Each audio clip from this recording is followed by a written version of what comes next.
मुझे उस आदमी से बात करते हुए 8 दिन गुजर गए थे। उसकी आवाज़ ऐसी जादू भरी थी कि मैं तो उसकी आवाज़ के जादू में ही खोकर रह गई थी। उसकी बातों ने मेरी नींदें उड़ा के रख दी थीं। कौन कहता है कि मर्द ही औरत की मोहब्बत में पागल हो जाता है, दीवाना हो जाता है, उसका आशिक बन जाता है। मैं एक लड़की होकर उस आदमी की आवाज़ की दीवानी थी। मेरा जी चाहता वो रात भर अपनी बातों का रस मेरे कानों में घोलता रहे और मैं उसकी बातों को सुनती रहूं। अभी मेरी उम्र ही क्या थी, मैं सिर्फ 18 साल की हुई थी और मैं बीए फर्स्ट ईयर की स्टूडेंट थी। नई नई जब वो कॉलेज में गई तब से लड़कियों की बातों ने मेरी दिलचस्पी पढ़ाई से हटा दी थी और इश्क व मोहब्बत की तरफ मोड़ दी थी। मेरी दोस्त अक्सर मुझे अपने बॉयफ्रेंड्स के बारे में कहानियाँ सुनाया करती और मैं बड़ी दिलचस्पी से उनकी बातें सुनती थी। एक बार मेरी दोस्त रीमा मुझसे कहने लगी, तुम क्या खामोशी से हमारी बातें सुनती रहती हो? भाई अपनी भी तो कोई दास्तान सुनाओ। उसकी बात सुनकर मैंने एक ठंडी आह भरी थी। मैंने कहा, मेरी कौन सी दास्तान है, मेरा ऐसा कोई भी चक्कर नहीं है। मेरी बात सुनकर उसने हैरत का इजहार किया था। कहने लगी, दिव्या तुम इतनी खूबसूरत हो, ऐसा कैसे मुमकिन है कि कोई लड़का तुम्हारे हुस्न का दीवाना ना हुआ हो? मैंने कहा कि मैंने कभी किसी लड़के की तरफ देखने की कोशिश ही नहीं की और सच तो ये था कि अंदर ही अंदर मुझे इन सब बातों से डर भी लगता था। वो कहने लगी, तुम पागल हो। अरे मोहल्ले में इधर उधर के बहुत से लड़के रहते होंगे, उन्हें देखा करो, उनको देखकर स्माइल पास किया करो। अब वो दौर नहीं है कि लड़के लड़कियों के पीछे घूमते रहते थे। जब तक लड़कों को लड़कियों की तरफ से रिस्पॉन्स नहीं मिलता वो भी आगे नहीं बढ़ते। छुट्टी के बाद मैं घर आ गई। घर आकर जब रात को सोने के लिए अपने कमरे में लेटी तो मुझे लगा कि रीमा की बात ठीक है। मेरी सभी दोस्तों की किसी न किसी के साथ दोस्ती है। किसी का अपने मोहल्ले के लड़के से ही अफेयर चल रहा है तो कोई कॉलेज के लड़के से ही दोस्ती गांठे बैठा है। इतनी खूबसूरत होने के बावजूद भी मेरा कोई बॉयफ्रेंड ही नहीं है। आखिर दोस्ती करने में हर्ज ही क्या है, बस एक दोस्ती ही तो करनी है। मेरे मम्मी पापा दोनों ही जॉब करते थे। मैं उम्र के जिस हिस्से में थी मुझे अपनी माँ के ध्यान की सख्त ज़रूरत थी ताकि वो मुझे अच्छा और बुरा सिखा सकें। लेकिन मेरे माँ बाप के पास तो उनके लिए समय ही नहीं था। मेरे मम्मी पापा दोनों ही ऑफिस में जॉब करते थे और शाम को जब वो घर आते तो आते ही मेरी माँ किचन के कामों में बिजी हो जाती और पापा भी अपनी फाइल्स लेकर बैठ जाते और ऑफिस के कामों में बिजी हो जाते। पूरा दिन मुझे बस यही इंतज़ार रहता कि कब मेरे माँ बाप घर आएंगे तो मैं उनसे बातें करूँगी, लेकिन ये मौका मुझे नहीं मिलता था। 10वीं क्लास तक तो मेरी दिलचस्पी सिर्फ अपनी कोर्स की किताबों में ही थी, लेकिन कॉलेज में आकर मैं रोमांटिक नॉवल पढ़ने लगी थी। अपने दोस्तों से मैं रोमांटिक कहानियाँ किस्सों की किताबें लेकर आती, लेकिन जब मैं उनको पढ़ती थी तो हीरो हीरोइन के बोल्ड से सीन पढ़कर और रोमांटिक लाइंस पढ़कर मेरे दिल में भी अजीब से जज्बात उभरने लगे थे।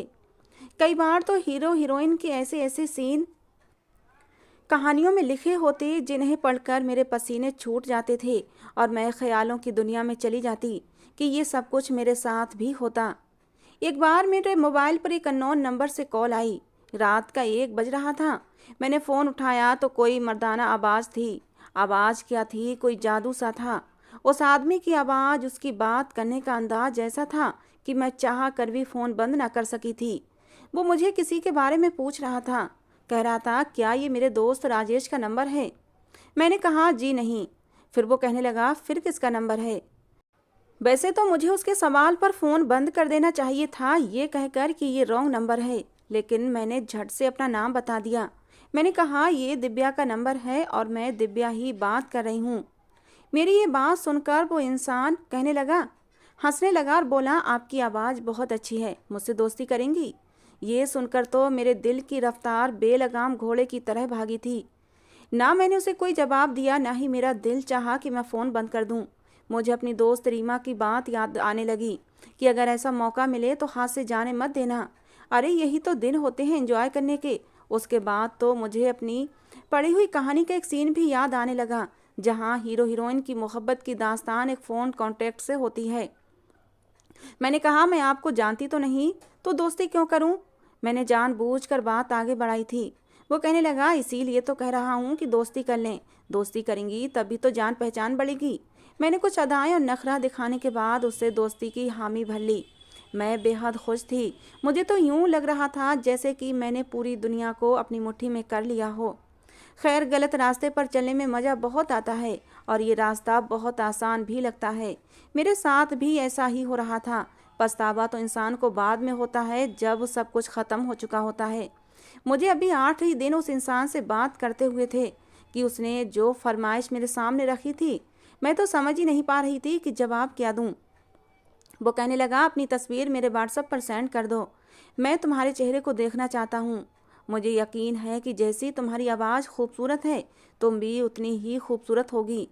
ये सुनकर मैं सोच में पड़ गई थी कि मैं क्या करूँ क्या ना करूँ। मैंने सोचा कि मुझे अपनी दोस्त रीमा से पूछना चाहिए और फिर अगले दिन कॉलेज जाते ही मैंने रीमा को अपना हमराज बना लिया। मेरी बात सुनकर पहले तो वो एकदम से चौंकी और फिर खुश हो गई। कहने लगी, तुमने तो बड़ा ही अक्लमंदी का काम किया है। अरे यही तो दिन होते हैं हवाओं में उड़ने के, मौज मस्ती करने के। उसके बाद तो बस ज़िंदगी की जिम्मेदारियों में बंध जाते हैं। फिर उसने कहा कि तुम घबराओ मत और अपनी तस्वीर उसे भेज दो। मैंने कहा, लेकिन मुझे यही डर है कि किसी अजनबी को अपनी तस्वीर भेजना कहीं कुछ गलत ना हो जाए। मैं समझ नहीं पा रही थी कि मैं क्या करूं क्या ना करूं। मेरी माँ से मेरा कोई दोस्ताना माहौल न था कि मैं अपने दिल की बात उनसे कह पाती। वो तो मेरी कोई भी बात ध्यान से सुनती ही ना थी और उनके पास इतना टाइम ही नहीं होता था कि कभी मेरे पास बैठ जाती। वो आज तक कभी मेरे पास नहीं बैठी थीं। जब भी मैं उनसे बात करने के लिए उनके पास बैठी तो वो अपने पर्स से ढेर सारे पैसे निकाल कर मेरे हाथ पर रख देती और कहती कि ज़रूरत हो तो और बता देना, अपनी पढ़ाई पर ध्यान दो। और उसके बाद वो अपने कमरे में चली जाती। मेरे पापा भी बस खाने के बीच ही मुझसे कुछ देर बात करते थे। वो भी ये कि तुम्हारी पढ़ाई कैसी जा रही है, सब ठीक तो है ना, पैसों की ज़रूरत हो तो मुझे बताना। कभी कभी मैं सोचती थी कि शायद मेरे माँ बाप का मुझसे बस यही रिश्ता है कि मुझे मेरी हर ज़रूरत की चीज़ दे देते हैं, लेकिन उनके पास मुझे देने के लिए समय नहीं था। मुझे अच्छा बुरा बताने के लिए समय न था। मैंने अपनी दोस्त की बात मान ली और अपनी एक तस्वीर खींचकर उस आदमी के नंबर पर व्हाट्सएप कर दी। कुछ देर बाद ही मेरी उस तस्वीर पर दिल का इमोजी आ गया था। उसके बाद वो कहने लगा, देखा, मुझे मालूम था तुम बेहद हसीन हो। मैंने भी उससे कहा कि मुझे तुम्हारी तस्वीर देखनी है। वो कहने लगा, तुम्हें मैं अपनी तस्वीर नहीं दिखाऊंगा, मैं तो तुम्हारे सामने आकर खुद को तुम्हें दिखाऊंगा कि मैं कैसा हूँ। अब अक्सर वो मुझे मेरी तस्वीर मांगता और मैं उसे दे देती, लेकिन एक बार मुझसे कहने लगा, अगर तुम काले रंग की मैक्सी पहनो तो और भी ज़्यादा हसीन लगोगी। कभी कहता कि लाल रंग तुम पर बहुत अच्छा लगेगा। ये सुनकर मैं शर्मा जाती। अब उसकी बातें मेरा चैन चुराने लगी थीं। उसकी मोहब्बत में मैं धीरे धीरे गिरफ्तार हो चुकी थी। ऐसा लगता कि उसके बगैर मैं जी ही नहीं पाऊंगी। उसकी बातें मेरा दिल धड़काने लगी थीं। और फिर कुछ महीनों बाद ही मेरे बीए फर्स्ट ईयर के पेपर हो गए थे और अब मैं सेकेंड ईयर में आ गई थी। मेरी उम्र भी अब 19 साल की हो गई थी। जब मैंने उसको बताया कि मैं 19 साल की हो गई हूँ तो वो कहने लगा, मुझे अपने घर का पता बताओ, मैं तुम्हें बहुत कीमती एक तोहफा भेजूंगा। लेकिन मैंने उसे पता बताने से कतराने लगी। मेरे अंदर कहीं ना कहीं कोई डर जरूर था, लेकिन जब भी मैंने रीमा से मशवरा मांगती वो कहती कि दे दो, वो तुमसे इतनी मोहब्बत करता है, तुम्हें उसकी मोहब्बत पर शक नहीं करना चाहिए। मैंने उस आदमी को अपना पता दे दिया, लेकिन मैंने कहा कि देखो, मुझे दिन के समय ही कोई गिफ्ट भेजना, क्योंकि शाम में मेरे माँ बाप आ जाते हैं।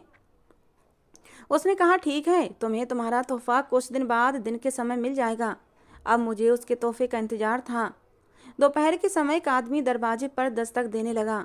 मैंने भागकर दरवाज़ा खोला और पूछा कि कौन है, तो वो कहने लगा, आपका कोरियर आया है। मैंने फ़ौरन से दरवाज़ा खोला।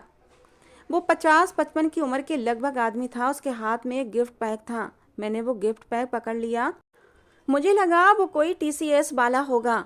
उस आदमी की तेज नज़रों ने मुझे नर्वस किया था। मैंने गुस्से से उसकी तरफ देखा और मैंने दरवाज़ा बंद कर लिया।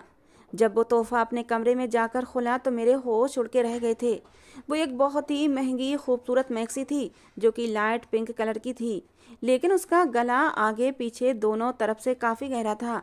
मुझे वो मैक्सी तो बेहद पसंद आई थी, लेकिन मैं ये सोच रही थी कि मेरी माँ ने ये मैक्सी मेरी अलमारी में देख ली तो वो पूछेंगी कितनी फैंसी मैक्सी तुम्हारे पास कहाँ से आई, तो मैं उन्हें क्या जवाब दूंगी।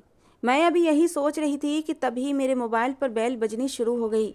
देखा तो वही नंबर था जिसकी मोहब्बत में मैं दीवानी हो गई थी। उस लड़के का नाम अंकित था। मैंने फ़ोन उठा लिया। अंकित कहने लगा, तुम्हें तुम्हारा तोहफ़ा पसंद आया? मैंने कहा, हाँ, तोहफ़ा बहुत पसंद आया। वो कहने लगा, तो फिर तोहफ़ा देने वाले का हक भी अदा करो।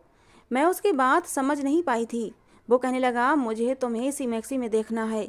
ये सुनकर तो मैं घबरा गई थी। मैंने कहा, तुम कैसे देख सकते हो? वो कहने लगा, वीडियो कॉल पर देखूंगा, और देखो, इनकार मत करना, वरना मैं तुमसे नाराज़ हो जाऊंगा। मैं उसे नाराज़ नहीं करना चाहती थी। मैंने कहा, ठीक है, मैं अभी तैयार होती हूँ। मैंने वो मैक्सी पहन ली। ऐसे फैंसी कपड़े मैंने आज तक नहीं पहने थे। भले ही मेरे माँ बाप मुझे समय नहीं देते थे, लेकिन मेरी परवरिश ऐसी नहीं थी कि मैं इस तरह की ड्रेस पहनती। मैंने हमेशा फुल कपड़े पहने थे, लेकिन ये मैक्सी पहनकर मैं खुद को ही देखकर शर्मा गई थी। इसीलिए मैंने एक दुपट्टा ले लिया। जैसे ही वीडियो कॉल की बेल बजी, मेरा दिल जोरों से धड़कने लगा। मैं बहुत नर्वस हो रही थी। पहली बार उस लड़के को यूं अपने सामने रूबरू देख रही थी। दिल में तो मेरे भी बहुत शौक था कि मैं देखूंगी वो कैसा है। मैंने अपना दिल थामा और वीडियो को ऑन कर दिया। लेकिन ये क्या, सामने बिल्कुल अंधेरा था। कुछ भी दिखाई नहीं दे रहा था सिवाय दो आंखों के। शायद कमरे की लाइट बंद थी। मैंने कहा, अंधेरा क्यों है?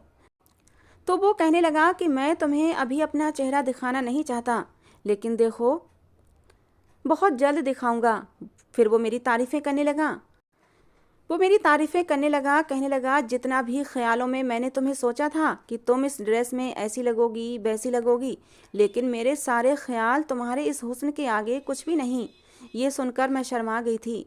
फिर वो कहने लगा, अपना दुपट्टा उतार दो, मुझे तुम्हें बिना दुपट्टे के ही देखना है। ये सुनकर मेरा दिल धक से रह गया था।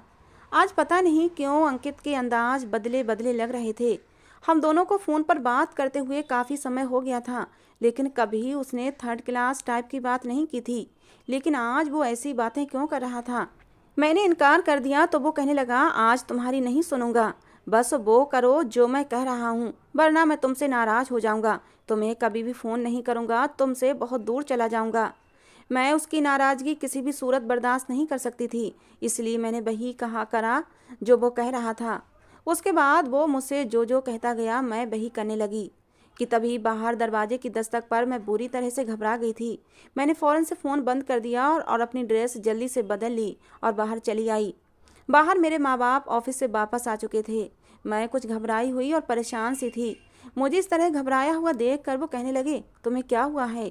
इतनी परेशान क्यों लग रही हो? मैंने कहा, नहीं नहीं, मैं तो बिल्कुल ठीक हूँ। उसी दिन शाम को मेरी माँ ने मुझे कहा कि हमें किसी के घर पार्टी पर चलना है, तैयार हो जाना। काफ़ी शानदार पार्टी थी, जहाँ मैं अपने माँ बाप के साथ शायद पहली बार गई थी, वरना वो लोग कहीं भी जाते तो अकेले ही जाते थे, कभी भी मुझे अपने साथ लेकर नहीं गए थे। लेकिन अगले दिन मेरे माँ बाप ने जो बात मुझसे कही, मैं तो हक्का बक्का उन्हें देखती रह गई। वो कहने लगे कि उस पार्टी पर मौजूद तुम्हारे पापा के दोस्त ने तुम्हें अपने बेटे के लिए पसंद कर लिया है, और उनके बेटे को भी तुम बहुत पसंद आई हो, और उन्होंने कहा है कि हम बहुत जल्दी ही तुम्हारी मंगनी उसके साथ कर देंगे। ये सुनना था कि मैं रोने लगी। मैंने कहा, मुझे शादी नहीं करनी। मेरी माँ कहने लगी, क्यों नहीं करनी? देखो, हम तुम्हारी शादी अभी नहीं करेंगे जब तक कि तुम्हारी पढ़ाई पूरी नहीं हो जाती, लेकिन रिश्ता तुम्हारा यही होगा जहाँ हम चाहते हैं। वो लोग बहुत अच्छे हैं, बहुत अमीर हैं, तुम एक अच्छी ज़िंदगी गुजारोगी। लेकिन बात शायद मेरे हाथ से निकल चुकी थी। मैं तो उस आदमी की मोहब्बत में पागल हो चुकी थी। मैंने कहा, मैं किसी और को पसंद करती हूँ और उसी से शादी करूँगी। ये सुनकर तो मेरे पापा आपे से बाहर हो गए थे और मुझे थप्पड़ मार दिया। मेरी माँ से कहने लगे, हम इसके लिए दिन रात मेहनत करते हैं और ये न जाने मोहल्ले के किन आवारा लड़कों से इश्क करती फिर रही है। मेरी माँ भी मुझे बुरा भला कहने लगी, लेकिन मैं रोते हुए बार बार यही कहती रही कि मुझे उसके अलावा किसी से भी शादी नहीं करनी। मेरी माँ मुझे बाजू से पकड़कर मेरे कमरे में ले गई और मुझे कमरे में बंद कर दिया और कमरा बाहर से लॉक कर दिया। जैसे ही रात को अंकित का फ़ोन आया, मैंने सारी बात उसे बता दी। ये सुनकर अंकित कहने लगा, मैं तुमसे शादी करना चाहता हूँ। ये सुनकर मैं एकदम से परेशान हो गई। मैंने कहा, अंकित, ये कैसे मुमकिन है? मेरे माँ बाप बिल्कुल नहीं मानेंगे। वो कहने लगा, मैं कल ही तुमसे शादी कर लूँगा। मैंने कहा, अंकित, ऐसा कैसे हो सकता है? मैं इस घर से भाग नहीं सकती। मेरी माँ ने मुझे कमरे में लॉक कर दिया है। वो कहने लगा, तुम चिंता मत करो, जब तुम्हारे माँ बाप काम पर चले जाएंगे तो मैं तुम्हें लेने तुम्हारे घर आऊँगा और फिर हम मंदिर में जाकर शादी कर लेंगे। मुझे उसका आइडिया सही लगा। मुझे अब उसके सिवा कुछ भी नज़र ही नहीं आता था। अगले दिन जब मेरे माँ बाप जॉब पर चले गए तो वो घर आया था, लेकिन उसने अपने आप को पूरी तरह से छुपा रखा था। मैं उसका चेहरा नहीं देख पा रही थी। मैंने उससे कहा भी कि अपना चेहरा दिखाओ, लेकिन वो कहने लगा कि मैं तुम्हें शादी के बाद ही अपना चेहरा दिखाऊंगा। फिर वो मुझे एक मंदिर में ले गया और हम दोनों ने मंदिर में जाकर शादी कर ली। और फिर उसने मुझे घर छोड़ दिया। कहने लगा, तुम अपने माँ बाप से कहो कि तुम्हें इस रिश्ते से कोई ऐतराज़ नहीं है, ताकि तुम्हारी कैद ख़त्म हो जाए। तुम्हारे माँ बाप को तुम पर विश्वास आ जाए कि तुम उसके बताए हुए रिश्ते पर राजी हो। मैंने ऐसा ही किया जैसा अंकित ने कहा था। मैंने अपनी माँ से कह दिया, मुझे आपके लाए हुए रिश्ते पर कोई ऐतराज़ नहीं है। मेरी माँ मेरी ये बात सुनकर खुश हो गई और मुझे गले से लगाकर कहने लगी, जो फैसला हम तुम्हारे लिए करेंगे बेहतर ही करेंगे। तुम बाद में यही कहोगी कि हमने तुम्हारे लिए अच्छा ही किया। खैर, मैं जो कदम उठाना चाहती थी वो तो मैं उठा चुकी थी।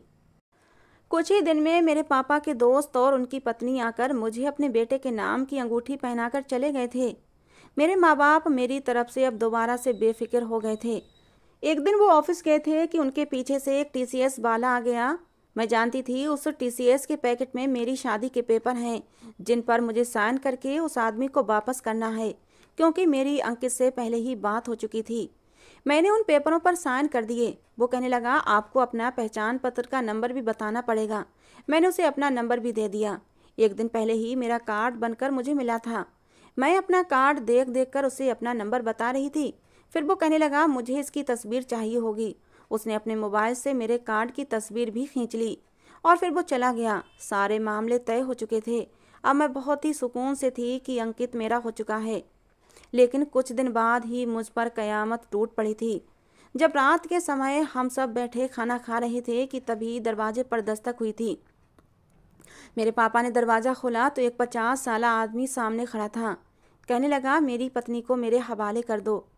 ये सुनकर मेरे पापा उससे बहस करने लगे। शोर सुनकर मैं और मेरी माँ भी बाहर आ गए थे। मैंने पहले उस आदमी को नहीं देखा था, या शायद देखा था। मेरे दिमाग में एकदम झमाका सा हुआ था। ये तो वही बुढ़ा था जो मेरे लिए गिफ्ट लाया था। वो कहने लगा, मेरी आपकी बेटी से शादी हुई है। उसकी आवाज़ सुनकर तो मैं सांस लेना ही भूल गई थी। ये तो अंकित की आवाज़ थी। तो क्या अंकित एक 50 साला आदमी था? इस सोच ने ही मुझे चकराने पर मजबूर कर दिया था। उसने वो शादी के पेपर और वो वीडियो भी दिखा दी जिसमें मैंने मंदिर में उसके साथ 7 फेरे लिए थे। जब मैं उसके पीछे फेरे ले रही थी तब उसने अपने चेहरे से मास्क हटा दिया था, और जब वो मेरे पीछे था तब भी उसने अपने चेहरे से मास्क हटाया हुआ था। यानी कि ये सब उसकी चाल थी। वो सिर्फ मेरे सामने ही अपने आप को छुपा कर रखता था। मेरे माँ बाप तो हक्का बक्का रह गए थे और मैं पत्थर की मूरत बनी उनकी शक्लें देख रही थी। मेरे साथ बहुत बड़ा धोखा हुआ था, लेकिन ये सब मैंने अपनी ही बेवकूफ़ी में किया था, और मैं इस सब से इनकार भी नहीं कर सकती थी। मेरे माँ बाप गुस्से से कहने लगे, दफ़ा हो जाओ इस आदमी के साथ और दोबारा कभी अपनी शक्ल भी मत दिखाना। तुमने अपनी ज़िंदगी खुद नर्क बनाई है, तो जाओ जलो इस नर्क की आग में। मैं किसी बेजान शरीर की तरह उस आदमी के साथ अपने घर की दहलीज से बाहर निकल आई थी। बाहर एक गाड़ी खड़ी थी। उसकी फ्रंट सीट पर उसने मुझे बैठने के लिए कहा। मेरा दिल खून के आंसू रो रहा था। तो ये थी मेरी जुनूनी मोहब्बत, जिसकी खातिर मैंने अपने माँ बाप का दिल दुखाया था। वो आदमी जिसकी खातिर मैंने अपनी हंसती बसती इज्जतदार जिंदगी को ठोकर मार दी थी। मैं तो शायद उसकी बेटी से भी कम उम्र की थी। ये आदमी तो मेरे पापा की उम्र से भी ज़्यादा था। मैं ये भी नहीं जानती थी कि ये आदमी शादीशुदा है या बिना शादीशुदा है। मेरी उसके घर में क्या इज्जत होगी, क्या सम्मान होगा, मुझे कुछ भी तो नहीं पता था। पूरा रास्ता खामोशी से कटा था। गाड़ी उसके घर के सामने खड़ी हुई। मैं उसके साथ ही उसके घर में दाखिल हुई थी। पूरा घर खाली था। वो मुझे कमरे में ले गया। वो मेरी तारीफ़ें कर रहा था। आज उसके मुंह से अपनी तारीफ़ बुरी लग रही थी। मैं चुपचाप बैठी रही। अजीब बात यह थी कि उसने मेरी तारीफ़ तो बहुत की, लेकिन मुझे हाथ भी नहीं लगाया। मुझसे कोई भी संबंध नहीं बनाया था। वो मुझसे दूर ही रहता था। पूरा 1 महीना लगा था, लेकिन मैंने अपने दिल को समझा लिया था कि इस आदमी के सिवा अब मेरा कोई और ठिकाना नहीं है। जैसा भी है मुझे इसी के साथ ज़िंदगी काट लेनी है। लेकिन वो आदमी एक बार भी मेरे करीब नहीं आया था। खैर मैंने मोहब्बत तो उसी से की थी, शादी भी हो चुकी थी, अपना घर भी मैं छोड़ चुकी थी। इसलिए चाहती थी कि मैं भी ऐसे ही शादीशुदा ज़िंदगी गुजारूं जैसे सब लड़कियां शादी के बाद गुजारती हैं। लेकिन वो आदमी मेरे करीब नहीं आता था, बस मोहब्बत भरी बातें ही करता था। और एक बार वो हुआ जिसने मेरे होश उड़ा के रख दिए। 1 महीने से मैंने अंकित के साथ इस घर में रह रही थी, लेकिन आज तक उससे कोई मिलने नहीं आया था। लेकिन एक रात उसका भाई उससे मिलने आ गया। मैं उस समय किचन में थी, खाना बना रही थी। अंकित ने दरवाज़ा खोला तो 24-25 साल का खूबसूरत हैंडसम नौजवान घर में दाखिल हुआ और अंकित के साथ लगकर रोने लगा। कहने लगा, उसने मेरे साथ बेवफाई कर दी भाई। मैंने उसे दिलो जान से चाहा था, उसके घर रिश्ता भी भेजा था, लेकिन उसने ना जाने किससे शादी कर ली। वो किसकी बात कर रहा था। मैं किचन से बाहर आ गई तो अंकित की मेरी तरफ पीठ थी। हाँ, उसका भतीजा उसके गले लगा हुआ था, जो मेरे सामने था। जैसे ही उसकी नज़र मुझ पर पड़ी तो कहने लगा, तुम यहाँ। मैं उसे देखने लगी, वो अंकित से पीछे हटकर मुझे हैरत से देखने लगा। अंकित कहने लगे, ये मेरी पत्नी है दिव्या। ये सुनकर वो अंकित को हैरत से देखने लगा, कहने लगा, आपकी पत्नी? अंकित उसे अपने कमरे में ले गए। मैं समझ नहीं पा रही थी आखिर वो लड़का मुझे कैसे जानता था। मैंने तो पहली बार उस लड़के को देखा था। अंकित के कमरे से उस लड़के की बातों की आवाज़ें आ रही थीं। मैं फ़ौरन से उसके कमरे के पास चली गई। जो बातें मैंने सुनी, मेरे होश उड़ गए थे। वो मेरे पति से कहने लगा, भाई ये तो दिव्या है जिससे मैं मोहब्बत करता था। आप कैसे इससे शादी कर सकते हैं? मैंने ही तो इससे फ़ोन पर बात की थी, दोस्ती की थी। हम दोनों की मोहब्बत से आप भली भांति परिचित थे। आपने ये क्या कर दिया? मैं तो आपको अपना सगा भाई मानता था, लेकिन आपने सौतेलापन दिखा दिया। ये कहकर वो रोने लगा था। मेरे पति कहने लगे, जब तुमने मेरे हाथ उस लड़की को गिफ्ट देने भेजा था, इसे देखकर ही मैं अपने होश खो बैठा था।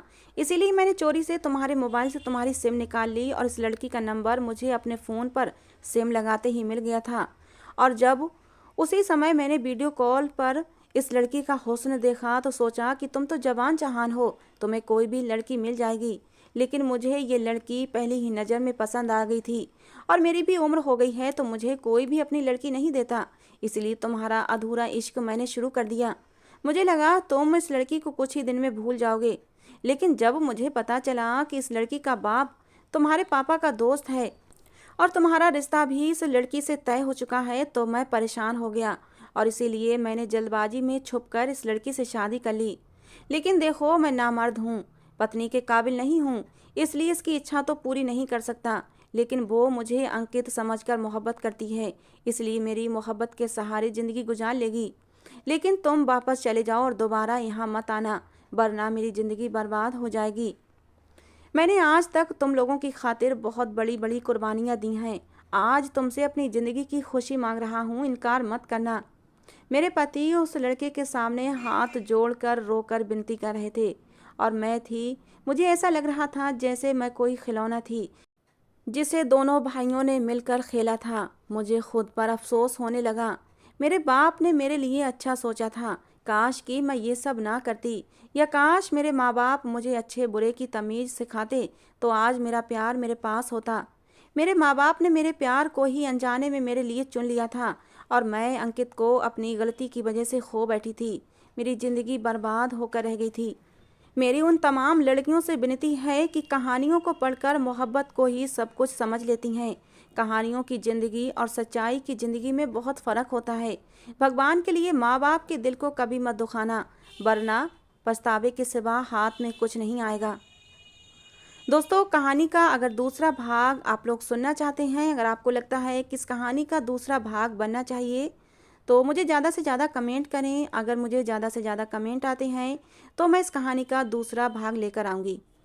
और अगर आपको लगता है कि कहानी की ये एंडिंग एकदम परफेक्ट एंडिंग है, तब भी आप मुझे अपनी राय ज़रूर दें। दोस्तों, कहानी को पूरा सुनने के लिए आप लोगों का बहुत बहुत धन्यवाद। कहानी को जाते जाते एक लाइक और एक कमेंट ज़रूर कर दिया करें, जिससे कि हमें पता लगे कि आपको हमारी कहानियाँ पसंद आती हैं। मिलते हैं दोस्तों अगली किसी नई कहानी के साथ।